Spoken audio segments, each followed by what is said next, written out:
Despite heavy pressure from the United States and Israel, 128 countries at the United Nations voted to reject Donald Trump's decision to recognize Jerusalem as Israel's capital and move his embassy from Tel Aviv to Jerusalem. Israel called those countries puppets and said its capital would always be Jerusalem. This week, my guest is Mark Regev, the former Israeli government spokesman, now his country's ambassador here in London. Over the many years since Israel annexed East Jerusalem, what kind of city has it become?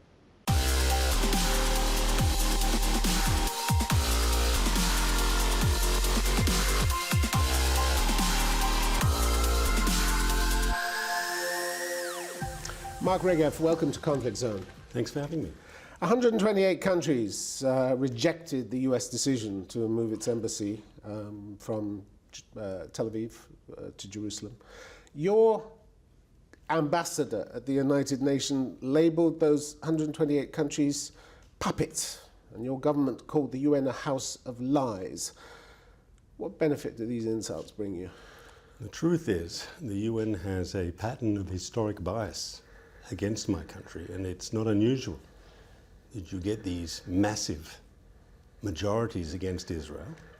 But these were gratuitously insulting comments, weren't they? I think the UN deserves to be criticized for its treatment of Israel. What, countries like China, Russia, India, France, Great Britain that voted the way you don't like, they deserve to be called puppets? I would remind you that consecutive Secretary Generals of the United Nations, the current one and the two previous ones, have all called out the UN as an institution for having a bias, an obsession with Israel. And there is a serious problem there that has to be dealt with. But these countries just don't agree with the alternative universe that your government has constructed for itself, do they? No, I think anyone who looks at the UN pattern of Israel, the way people vote in the General Assembly, I mean, more resolutions passed condemning the only democracy in the Middle East than condemning North Korea or Syria, Saddam's Iraq. Well, we'll talk about the extent of this democracy a little later in the But there is a interview. pattern of institutional bias which has to be called out. Anyone who believes the United Nations has been fair on Israel needs to look at the facts. Well, is Britain biased against Israel? Germany biased against Israel? France, Russia, China, are they all biased against Israel? Well, would you like to look at the substance of the discussion which was but I on mean, Jerusalem? could you answer the question? Do you think they're biased against Israel, these countries? I think President Trump's decision was a good decision and that more countries should have supported it. You're not answering the question. You lumped them all into the house of lies and the puppets. But are these countries biased? They voted this way. The UN as an institution is biased. The institution is made up of individual countries. I'm asking you whether those individual countries are biased. Those individual countries voted. You don't seem to want to answer the question. No, I will say, those UN countries voted the wrong way. But are they biased against Israel, therefore? There is a pattern of institutional bias. You're not going to say this, are you? Year after year in the United Nations. You don't want the soundbite being recorded that you say that Britain and France and Germany and Russia and China are biased. Why don't we look at the... You're not going to say that, are you? Why don't we look at the countries that... but you're not going to say Why don't we look at the countries who refuse to support this? Canada, Australia, very few. Poland, the Czech Republic. Very few. The moral minority. Very few. You're clutching at straws, aren't you? The truth is, though, if you look at patterns of voting at the UN, you'll actually see that many countries, the automatic majority that's often against Israel, has actually over the last few years been slowly but surely depleted. And I'm confident that that process will continue. Well, it isn't doing very well as far as you're concerned in Britain, is it? Because the British government response was Jerusalem is not your capital and yours alone. Alan Duncan at the Foreign Office laid it out quite clearly. He said, we do not agree with the announcement that Jerusalem is the capital. It should have been a final status issue. In particular, of course, Jerusalem is divided between East and West Jerusalem, and East Jerusalem is most certainly not part of Israel. So you're not having much luck at changing the British government's position, are you? Well, diplomacy is not about insisting, and diplomacy is about talking. And I'm hopeful that eventually Britain will recognize Jerusalem as the capital of Israel and move its embassy there. You say it's not about insisting. Your Prime Minister once Washington had announced its decision, he hopped on a plane to Brussels and tried to strong-arm the European Union into doing the same thing as Washington. We think everyone should do the same thing, because ultimately to recognize Why Jerusalem... strong-arm them, though? No, but that's your They word. don't see the world as you see it. They don't see Israel as you see it. Can't you accept that? I wouldn't use that language. He told them it was time they recognised the facts. That's strong-arming. That's strong-arming. But no, I think it is the facts. The truth is Jerusalem has been the capital of the State of Israel since 1949. It's been the capital of the Jewish people for some 3,000 years. Anyone who denies the Jewish connection to Jerusalem denies reality.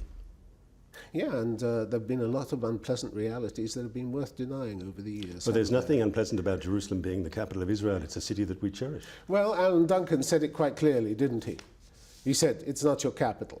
Jerusalem is divided between East and West Jerusalem. East Jerusalem is most certainly not part of Israel. You couldn't get it much clearer than that. But if the opinion of some in the international community that everything over the 67 line is open for negotiation, then I'd ask the following question. Jerusalem was Israel's capital, not from 1967, from 1949. What is the problem in recognizing Jerusalem as Israel's capital? It's recognizing reality. Well, if you talk to the British government, which I assume is your role as ambassador, then you will know exactly what the problem was because they've told you. And I disagree with their analysis. Yeah, and so it's not going anywhere, is it? I mean, this is part of the Trump playbook that your government is using, isn't it? You reject all criticism, you double down on whatever actions caused that criticism in the first place, don't you? No, but when criticism is unjustified, I think it's within our right to stand up and say we disagree with the criticism. You don't care what the rest of the world thinks, do I think that's not true. On the contrary. Your public security minister, Gilad Erdan, came out and said it at the end of last month. Plain, unequivocal language to the Central Committee of your ruling Likud party. You remember what he said? No, remind me, sir.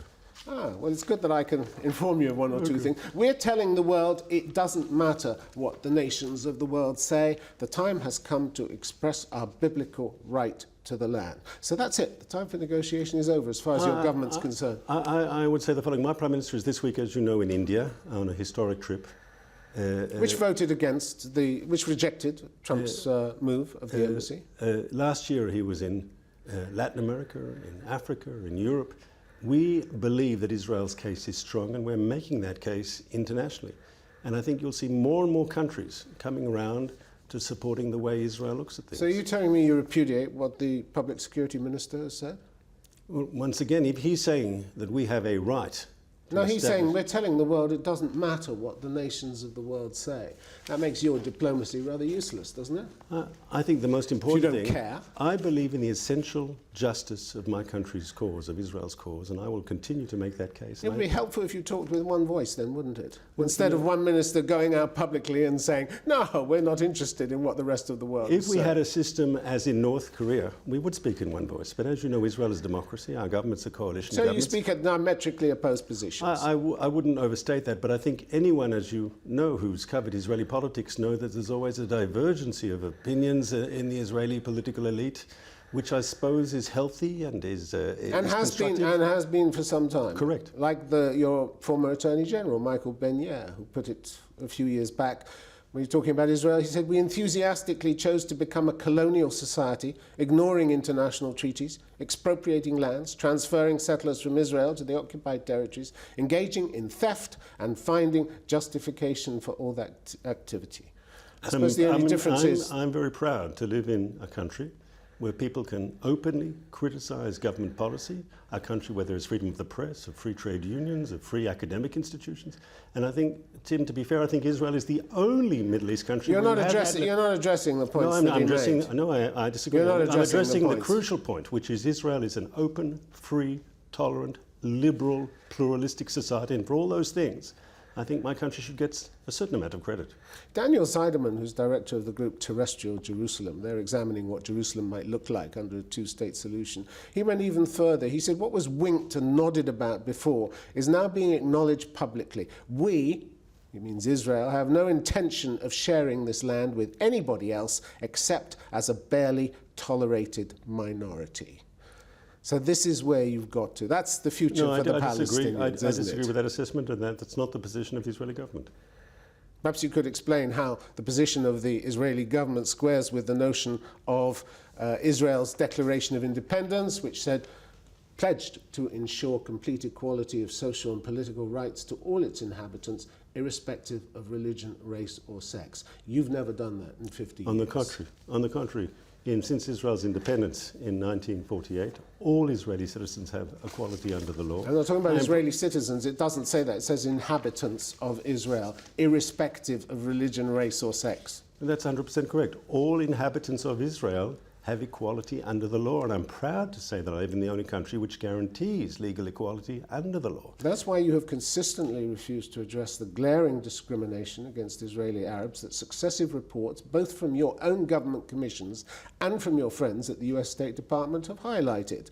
Last January, a human rights report from the State Department said, institutional and societal discrimination against Arab citizens of Israel goes on, in particular in access to equal education, housing and employment opportunities. How does that square with your declaration? So I would agree that Israel, we've made a commitment to equality of all our citizens, and it's crucial that we act in a proactive way through affirmative action to narrow those gaps. You haven't. In the last 30 years, you've done nothing. Since the first Intifada, when a judge-led commission, the Orr Commission, determined that far from extending the hand of peace to Arabs, as you always like to say, the State of Israel, according to the Commission, did not do enough or try hard enough to create equality for its Arab citizens. I think if you look very closely at the budget allocations over the last 5-6 years, you'll see the government of Israel has turned a corner, that the investment in the Arab sector, whether it's in infrastructure, whether it's in education, whether it's in other social services, is at an all-time high. We are committed as a government, not just in word, but in deed, to narrowing gaps where they exist. We will live up to our commitment in our Declaration of Independence of equality. Decades have gone by when you could have done so much more, and anti-Arab discrimination has continued in the same way in Israel, to the point where in 2014 your president Reuven Rivlin labelled Israel sick with racism and condemned those, including politicians, who stoke anti-Arab rhetoric and violence. He said, I'm not asking if we've forgotten to be Jewish. I'm asking if we've forgotten how to be human. What an indictment. What an indictment. First of all, my president is expressing the moral authority of my country. And whenever racism raises its ugly head, we will condemn it, we will fight it, we will eliminate it. He was questioning whether you're behaving like human beings. Why do you think, what do you think tempted him to even mention that? You don't hear many presidents asking whether their own people are behaving like human beings. Isn't this not a sign, Tim, that Israel is a self-critical, introspective country, where we debate the issues, we don't run away from uncomfortable news, we want to engage, we want to discuss. You haven't addressed any of this. You're not addressing it. I'm happy to address it. Really? I'm happy to address it. I don't believe it. Happy to address anything. Really? You have only to listen to your own state controller and ombudsman. September 2016, Judge Joseph Sabir lambasted what he said were the minimal activities of the education system to support unity in Israel's society. The State of Israel is doing very little, he said. This is in September 2016, years after you say you're trying to do something. Doing very little to purge the severe phenomena of racism and hatred among youth and to promote a shared society. You're doing very little, he says. Look, in all Western countries, in all countries, racism sometimes raises its ugly head. The most important thing, what does leadership do? Does leadership speak out against racism? Does leadership condemn racism? And when there are gaps in society, as there are in all societies, are governments committed to narrowing those gaps? And in Israel, the answer to that question is affirmative. Let's look at the city of Jerusalem. Under Israeli rule, it's become a place of division and poverty, predominantly for the Arab sector in East Jerusalem, the part you occupied in % and then annexed. According to last year's poverty report of the National Insurance Institute, 3/4 of the residents of East Jerusalem and 83.4% of the children live below the poverty line. That's more than 50% higher than the equivalent poverty rates in the rest of Israel. Why did you let it get so bad? I think the most important thing to remember is that since Israel unified the city in 1967, for the first time in the history of the city, all communities have religious freedom, all the religious sites of all the faiths are protected, and that each religious community autonomously administers its own religious site. So the Christian We're not talking about the religious sites. I'm talking about why the Palestinians are 50% poorer than Jewish Israelis. We'll get to that in a second. But one has to look at the facts. This is a city that's important to millions of people around the planet. Yeah, so why did you let it sink into the fact poverty? that the religious sites of all faiths are for the first time autonomously administered by their own respective religious communities, and that the freedom of worship is enshrined in Israeli law, that is something that I believe Israel deserves credit for. Why did you let it get so bad? I come back to this question, which you don't want to answer. No, I'm happy to answer it. Why did you let it get so bad? I think actually if you look at the situation in the Arab neighborhoods of the city, you'll see that there are gaps that need to be narrowed. But compare them to Arabs in other parts of the Middle East or even in the Palestinian territories, you see that they are considerably better. Well, let's look at some of those gaps, because as your own human rights organization, B'Tselem, points out, while Palestinians make up almost 40% of the city's population, the municipality runs only 6 family health centers in their neighborhoods. 6. Do you know how many they run in the Jewish neighborhoods? Tell me, sir. 27. Same story with social services offices. 4 in the Palestinian neighborhoods, 19 in the Jewish neighborhoods. Do you think that's fair? First of all, the Arab population of Jerusalem makes up about a third of the city.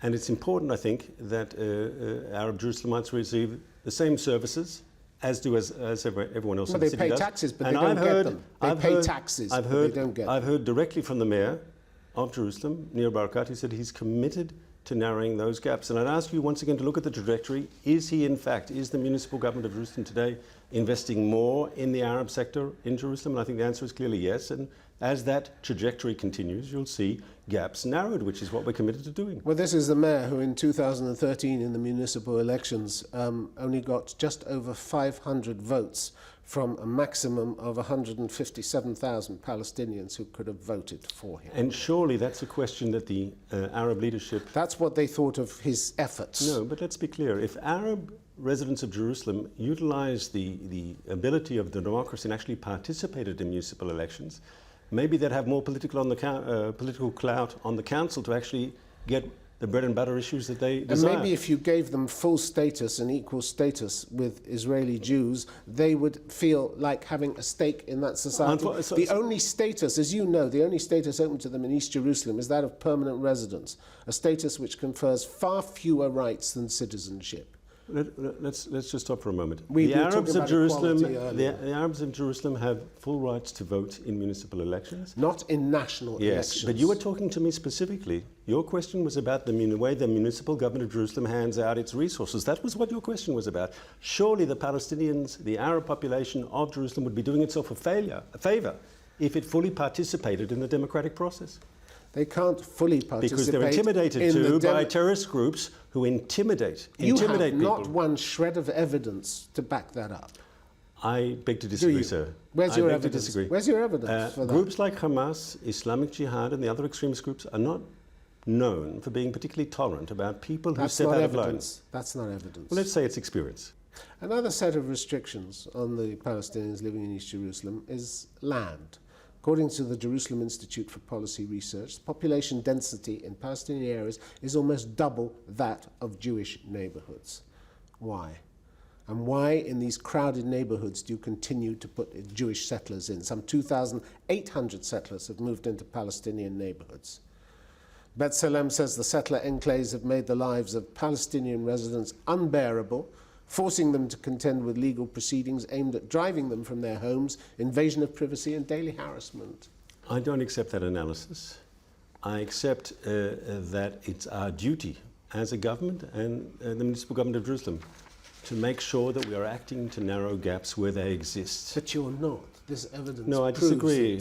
You might argue it's not going as quickly. The services and the healthcare. No, you could argue it's not as quick as it should be. Only 52% have access to the legal water grid in the Palestinian area. Once again, you're talking about a society when the city was unified that was far behind. And I agree that we have to do more to narrow the gaps where they exist, but we're committed to doing so. Well, you're not doing it very fast, are you? Another feature of life in East Jerusalem are the frequent raids by your security forces on Palestinians, aren't they?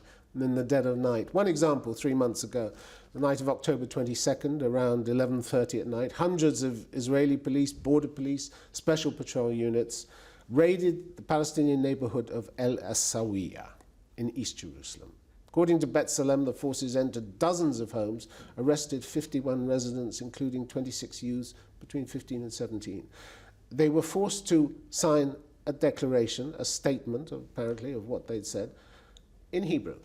They can't write and read Hebrew. Why do you do this to them? So I don't have the specifics on this. I'm happy to get back to you when I find out exactly what happened on that night. I do know... It's a pattern, though, isn't it? No. It happens repeatedly, according to B'Tselem and other human rights organizations. There is a question of law and order. If people are involved in criminal activities, it's the job of the police to act against them. And as you know, in some of these areas, which you quite correctly said, where there's more poverty, you get gangs, you get violence, and it's important that the police act against these groups as well, a lot of them are released, but why are they held? Why are they picked up at the dead of night? Well, once again, I don't have the specifics because I don't know what exactly happened that night, but often when one arrests people, you want to arrest them when they're at home, and that means you come at night. The teenagers remain completely isolated for the duration of the arrest, without the protection of their parents or another adult they can trust, and are cut off from their families and daily lives without knowing what's going to happen to them. Do you think that's fair for teenagers between 15 and 17 years old? All democracies have a dilemma to deal with minors when they're involved in violence, when they're involved in crime. It's never an easy. No country has a solution that is perfect. We in Israel, of course, grapple how do you deal effectively with minors involved in crime. Hopefully, we're doing a good job. Doesn't sound like it, does it? They said, B'Tselem says this reality of the arrests, the nightly arrests, this reality is endemic to Israel's system of control and oppression of the Palestinian population in East Jerusalem. Once again, the Arab population of Jerusalem has all the legal rights as anyone else in that city. And anyone who believes... clearly it doesn't. No, let's stop for a moment. No. Anyone who believes... We just talked about the national election. It doesn't have the right to vote in the national elections. Israeli citizens vote in Israeli elections. Israeli citizens. And I'm talking about the Arabs in Jerusalem who have Palestinians. taken out Israeli citizenship can vote in our elections. If you choose not to take out Israeli citizenship, then you can't vote in our elections. That's clear. I think that's the A lot of them just have permanent residency, don't they? And have had permanent residency for decades. As permanent residents, they cannot vote in national elections. They can vote in municipal elections, and the truth is, because of threats by the extremist groups, unfortunately, most of them still do not do so. And I think one should ask the extremists, why do you prevent, encourage, intimidate Palestinian Arab residents of Jerusalem not to vote in elections? Why do you stop people coming into the country now who belong to the boycott, divestment and sanctions movement, who recommend an economic boycott of Israel? Why are you stopping them coming into the country now? Every democracy on the planet has the right, and it happens in this country, it happens in the United States, it happens in other European countries, has the right to prevent people from visiting who are counter to the common good. But this is a freedom of expression issue. The I disagree. Association for Civil Rights in Israel said the bar was a violation of democratic principles. I'm sorry, in Britain, where we are conducting this interview, they are very strict, the Home Office, of who can come in and who can come out. Sorry, who can come into this country. You can recommend a boycott of Britain if you like. You'll certainly be allowed in. It's the prerogative of the Home Secretary to decide who can come into this country or not. This country is a democratic country. Israel has the same rights as other democracies. It may be the prerogative, but it's losing you important supporters, isn't it? I don't think these people particularly supported us in the first place. Let's take a man called David Rotkopf, who's a senior fellow at Johns Hopkins School of Advanced International Studies, a Jew who lost 36 of his relatives in the Holocaust. A few days ago, he wrote, "Banning those whose opinions are uncomfortable for Israel to hear and consider not only weakens the country, but suggests that the reasons for my defenses of Israel are collapsing." He says the Netanyahu administration has done more than ban critics. It has turned supporters into adversaries. It has taken one large step in the direction of the illiberal thugocracies favoured by the likes of Trump. And it's done something else, he said. It's broken the heart of those who wish deep within their DNA that Israel would have lived up to be even a shadow of the dreams our fathers and mothers had for it. You can spend tens of thousands countering the BDS movement, but if you lose a man like that, with his attachment to Israel, to Judaism, with his intellectual abilities, you're in more trouble than you think. But I reject the substance of his argument. Anyone who goes to Israel, and you visited my country many times, who reads the Israeli press, who follows the Israeli NGO scene, who sees the debates in our parliament, who sees the debates in our electronic media, Everyone knows that Israel is a country where the freedom of speech and freedom of thought is sacrosanct, a country where the debates on these political issues are vibrant. He doesn't, and many others don't. I'm sorry, he's wrong. Anyone who visits Israel objectively knows. I urge you just to go. These are the people, Mr. Regev, who you're losing, and you can ill afford to lose people like that. I'm sorry, but I can disagree with him if they're factually wrong. And he is factually wrong on this particular case. Israeli democracy is strong and vibrant. I mean, I urge you just to go to your computer and read a dozen Israeli newspapers. How much criticism will you find of the government? Where else in the Middle East do trade unions strike and can close down the whole country? Where else in the Middle East do you have vigorous debates in Parliament where government policy is debated and politicians argue with each other in an open way? Where else in the Middle East do you have petitions being signed and demonstrations? We are a country with faults, but we are a vibrant, pluralistic, democratic society, and anyone who says to the contrary is simply not telling the truth. Mr. Regev, it's been good to have you on the program. Thank you very much. And thank you for having me.